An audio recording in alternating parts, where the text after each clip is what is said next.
Okay. Hi, everybody. So, may I have your attention, please? May I have your attention, please? Will the real Luigi please stand up? Oh, you're here. Yeah, but Thanks. this one does not work. Just a second. Okay, so we have our talk for this session. Good. Yeah, okay. Okay, thanks. Okay. I'll wait for you guys to sit down.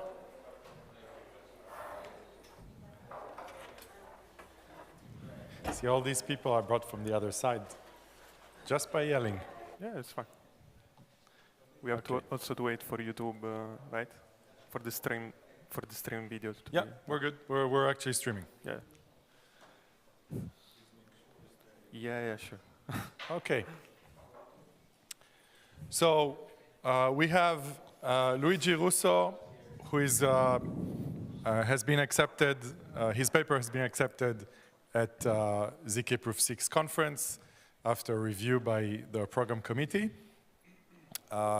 Luigi is going to talk to us about real-world universal zkSNARKs, which are non-malleable. And this is the shortened title, right? Yes, okay. Go ahead. Yeah, thanks a lot for the introduction. And this is a joint work with Antonio Faonio and Dario Fiore.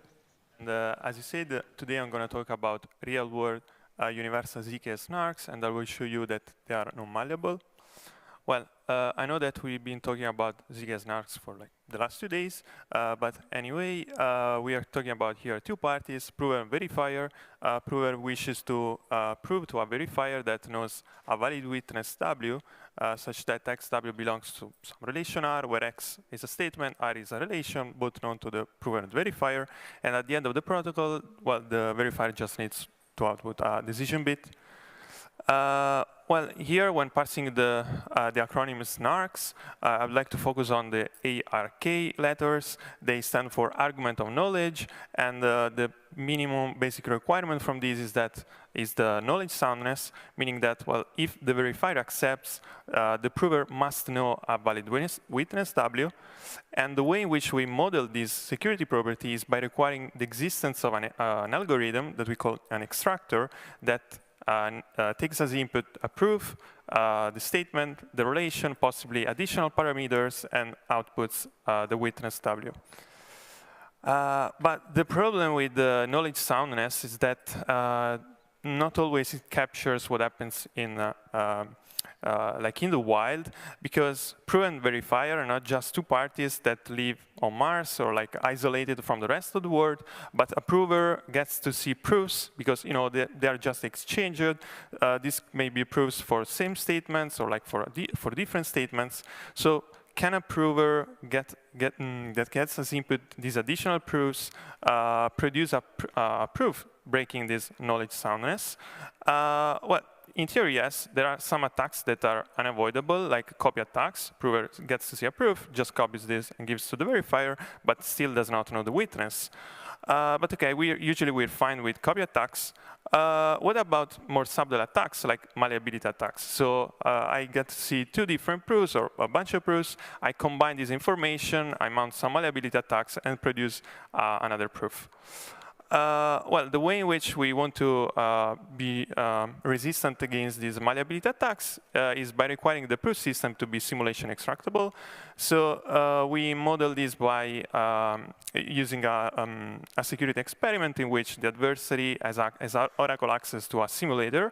This is a special algorithm that takes as input statements, produces proofs. This can even be proofs for like false statements. And at the end of the security experiment, the prover, the adversary, needs to output a proof, and we require that whenever the proof is valid, then there exists an extractor that outputs a valid witness. Okay, so this is a talk about simulation extractability of zkSNARKs. If we look at the current scenario, like what we know about simulation extractability of these schemes, like at least some modern schemes, we have that in the last 2 years, most of the schemes have been already proved simulation extractable, from bulletproofs to like hyperplonk a couple of weeks ago. You may wonder why I'm here, because I mean, I'm claiming like new results. The fact is that my co-authors and I have identified 2 important gaps. The first is that for some protocol, the previous work fails to achieve simulation extractability because the fact is that the protocols for which they study, the security is different from the protocol as it has been described in literature. This is the case for Marlin or Lunar protocol. And another important gap is the fact that on top of zkSNARKs, like when they're compiled, usually people apply some optimization, some batching optimization, like the linearization trick, and these are basically ignored by people who study simulation extractability. So the current picture, like at least a more correct picture should be this. Like we know that for schemes like Plonk, Marlin, and so on, we have that the textbook versions of these schemes are simulation extractable. And we prove that actually even the optimized versions, in particular the ones in which you apply the linearization trick, are simulation extractable. Okay, to show you how, at least at high level, I need first to give you some insight on how to build modern SNARKs. We start from interactive proofs. So we have prover and verifier. They're both online at the same time. Prover sends messages, verifier replies. And yeah, at the end, the verifier just outputs the decision bit. What kind of messages do they exchange? Well, the verifier just outputs random messages in the protocol that we study. In particular, public coin protocols are those in which the verifier outputs some random messages that are independent of the messages of the prover. So this, you can imagine this like really protocols in which the verifier samples the randomness even before the execution of the protocol. These are very nice protocols because we can apply Fiat-Shamir on top of them and remove the interaction. So, sorry.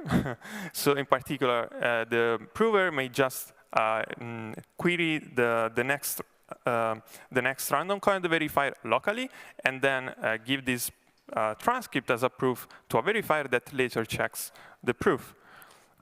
Instead, when looking at the messages of the prover, they are a bit more magical, I would say. In particular, we focus on the polynomial IOP, polynomial interactive oracle proofs. So the prover really sends oracles to polynomials, and the verifier at some point may query these polynomials. Like one of the simplest form of this check may be an evaluation check, polynomial evaluation. So for example, here the verifier wishes to check that A, B is equal to C at some allocation row, just queries the 3 objects at allocation row and performs the check. Okay, but we want these proofs to be practical, not just ideal. So we need some cryptographic scheme, like a polynomial commitment that is just a scheme that allows us to produce a short digest, like a compressed version of a polynomial into some object. And then there exists an opening procedure, like another protocol, that just allows us to compute, to produce evaluation proofs for these polynomials. And like one of the classical recipes to build SNARKs, starting from PIOP, is whenever in the original protocol, in the ideal world, the prover sends a polynomial oracle, in the SNARK, the prover sends a commitment to this polynomial. And then whenever the verifier wishes to check some polynomial evaluation, so to query the polynomial in some location, it's the prover who sends the claimed evaluations together with some evaluation proofs. Now, it's very common to apply some batching optimization to these schemes. In particular, here we have that these 3 proofs for this simple Hadamard check are on the same point. So a lot of schemes allow us to do this batching. So rather than 3 proofs, we can just send 1 short proof. We can do even better, like there are some optimizations, such as linearization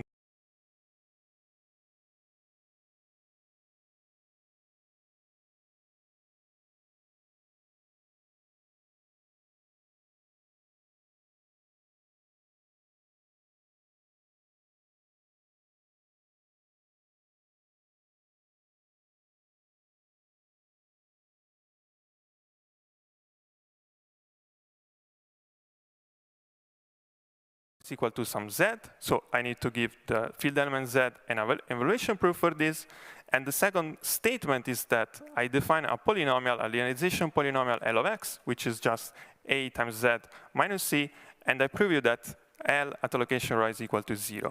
Now these two proofs are actually on the same point, so again I can batch them, and so in the end I just need one proof and one field element. Now, since this optimization is applied on top of SNARKs, and we are studying simulation extractability of zkSNARKs, this means that an adversary for the simulation extractability of SNARKs gets to see simulated proofs that use linearization trick. So we require some sort of simulation extractability from the linearization trick. And let's first see if the linearization trick is knowledge sound. That is a weaker notion. What here I mean for knowledge soundness of linearization trick, let's consider for example, the three commitments A, B, and C. There must exist an extractor that takes as input a proof for a linearized proof, and has to output three polynomials A of x, B of x, C of x, such that the Hadamard check here holds to location rho, and also these are valid witnesses in the sense that they, when you commit them, you obtain the commitment A, B, and C. The problem is that it has been proved that the linearization trick is not knowledge sound. In particular, in a setting in which an adversary gets to see as input, like as extra input, unextractable commitments. So really think of an adversary who receives as input objects that are not extractable by definition. So it can mount an attack to the knowledge soundness. Like the simplest of such attacks is just you set B of x equal to the constant 1, and then you use one unextractable commitment, and you set your A and C commitment exactly equal to this unextractable commitment. The fact is that even though the adversary does not know an extraction for A of x and C of x, however, he knows the value of the linearization polynomial L of x. So this allows the prover, so the adversary, to compute a proof. We can even generalize this linearization trick, so it does not only work for Hadamard relation. Just take any, I don't know, a sum of polynomials A of I, B of I, and some location rho, and you want to claim this is equal to some y. Using linearization trick, you can just give as field elements the evaluation of the so-called left polynomials, so the AI at rho, and one batch proof. What we prove is that a necessary and sufficient condition for knowledge soundness is that the left polynomials, so these AI polynomials, have to be linearly independent. Great. So we have a sufficient necessary condition, and let's see how. Well, let's see how to. What happens for the simulation extractability setting? We studied in particular the KZG-based schemes. Some of you may wonder, how is it even possible that KZG, like standalone KZG polynomial commitment, is simulation extractable? Indeed, it's not, because it's malleable, it's linear homomorphic, so it's malleable. There is a previous result that shows that even though it's not fully simulation extractable, KZG achieves some form of simulation extractability. Essentially, this may happen because we can we change the rules of the game. Like we add some extra constraints, and the adversary needs to act according to some rules. For example, we limit its power by requiring some constraints on the point of the statements for which you can ask simulated proofs, or on the commitments of the simulated proofs. For example, looking at this hash check, we require that the point of which he forges the statement proof, the point x, so the evaluation point needs to be sufficiently random and chosen after the commitment. What we do, in this work, we revisit previous result, and we remove some of the constraints that were just artifacts of the previous proof. Importantly, we relax their hash check. We show that it's not necessary to require the evaluation point of the forgery to be random given the commitment, but this can be random given a virtual representation of the commitment, and this in particular may be a linearized representation of the commitment. And this turns out to be like the point that allows the point that allows us to that we leverage to build on top and to show that KZG equipped with the linearization trick, like as a block, is simulation extractable or somewhat simulation extractable. However, here we have to be careful, because still we know that the linear independence of these left polynomials of the KZG of the linear trick instance needs to hold, otherwise we do not even have knowledge soundness. We show that this is not even enough for simulation extractability, like we can have attacks. This is because for KZG polynomial commitment, KZG proofs are KZG commitments. In particular, they are commitments to the quotient polynomials, so really a proof is a commitment, like they are objects of the same domain. So we can generalize an attack, but to the attack that I showed before, we just need one query to the simulation oracle. Let's say that C is an extractable commitment, and I ask the simulator a simulation query on the evaluation point 0 and the evaluation value 0. This gives me a proof that is just C divided by S, the secret point S of the KZG SRS. Well, I can forge for Hadamard relation. I just set my A commitment to be the simulated proof, my C commitment to be the unextractable C, and my B commitment here is not a constant, but is a commitment to the identity function. So what we show is that rather than requiring just linear independence, we need some high degree linear independence. Okay, so revisiting the recipe to build zkSNARKs, what we propose is that, okay, our starting point is again a PIOP. We apply Fiat Shamir, compile using a polynomial commitment that is equipped with a linearization trick, and this wool block has to be sort of simulation extractable. This gives us an already optimized zkSNARK that, however, is simulation extractable. This recipe works when the PIOP has some very, very simple properties. I would say also natural properties, like the fact that all the polynomials sent by the prover needs to be evaluated on the last random coin or on a non-constant function of the last random coin of the verifier. And as for the linearization trick, whenever you have some linearized statement that the verifier wants to check, you need to be sure that the polynomials involved in this check, they are linear independent. At least the left polynomials involved in them are high degree linear independent. Now, Plonk achieves both these constraints. Like, just to make it clear here, high degree for Plonk is just 2. So it's just not 1, but it's 2.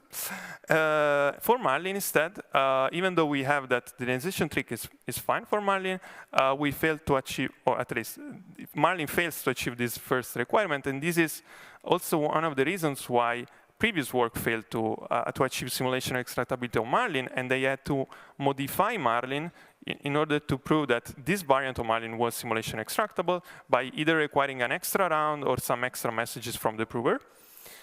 And the way in which we show that Marlin, like you read it, when you read the paper or when you look at the implementation, is simulation extractable, is because Marlin can be parsed as a polynomial interactive oracle proof with a delegation phase. So again, looking at this image, I always presented you like a monolithic block, proof and the verifier, just some interaction. But for Marlin or protocols like even Lunar, we have that this can be seen as the composition of two protocols. So it's really a two-phase protocol, and notably the second phase of the protocol. For the second phase, the prover does not need access to the witness to compute this part. So this part is actually publicly computable. The verifier could do this locally. The reason why it does not do that is because it wants to delegate this computation to the prover, so to be succinct. And so when looking at the composition, of the sequential composition of these two protocols, we just need to be sure that both the protocols are simulation extractable, basically. And so we prove that for Marlin, for example, this is the case. In particular, all the messages, all the polynomials sent by the prover in the first phase have to be evaluated on the last random coin of the first phase of the protocol, and so as to hold for the second phase. Great. So we can capture both of them, at least Plonk and Marlin. The main one, also other protocols like Basilisk, Lunar. There is just one caveat. So Marlin is simulation extractable. But if you do care about strong simulation extractability, then you have to be sure that the second phase of the protocol, when compiled, preserves its uniqueness. So otherwise, you are vulnerable to some re-randomizability attack. So for example, just to give some concrete settings, examples, when you compile using KZG deterministic commitments, here I'm talking about the second phase of Marlin, then it's fine. Your protocol is simulation extractable. If you use hiding KZG or Fry, then you're vulnerable to re-randomization. Thank you a lot. If you have any questions, I'm here to take.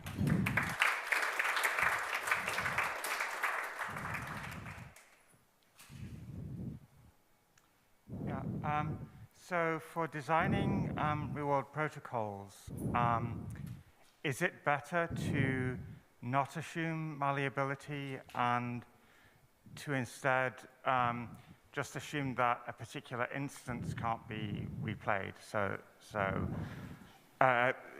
So instances of previous proofs can be replayed, but the proof itself may not be the same. Sorry, I think I'm not. So any application protocol has to be able to tolerate proofs being replayed exactly as they are. So in the case of most protocols, and in particular this is the case for all variants of Zcash,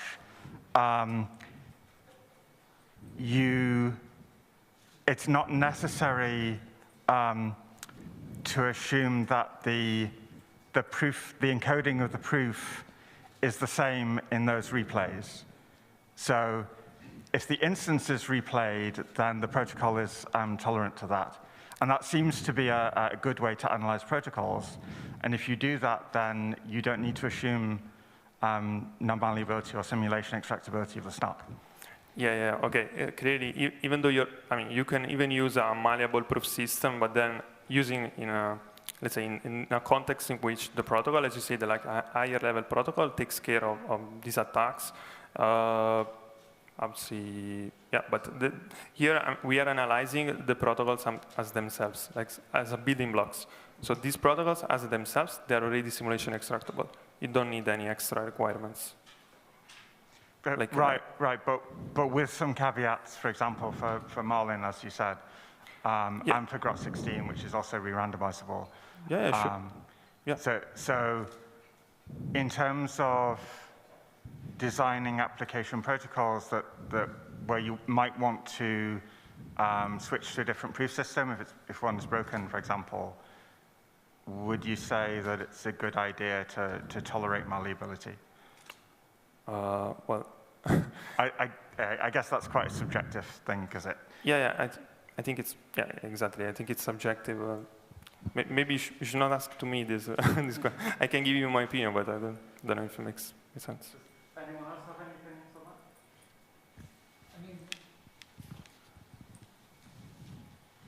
This is really a design principle for composable systems. Like you want to analyze locally and give global properties. It's always more secure to do that rather than having like tailor-made things that could work in some scenarios. But here, I think this approach is much more stable. Like you prove it and then you can put this in any protocol. Again, it's not completely true. You still have to think about the bigger functionality, but just thinking about the ZK property, like proving these things are much more usable, much more composable. It's just like, theory of composition, you want this. And I'd say more than non-malleability, you also want UC security, but I'm just saying as a design principle, that is better. Would you put it on the benchmark table? Okay, okay. All right, so round of applause. Thank you very much.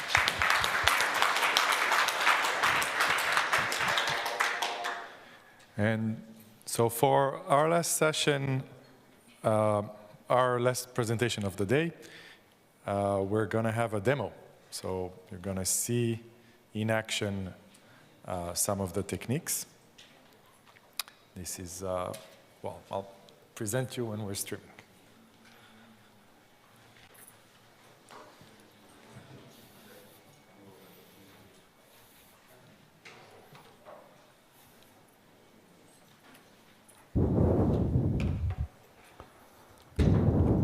Is this holding?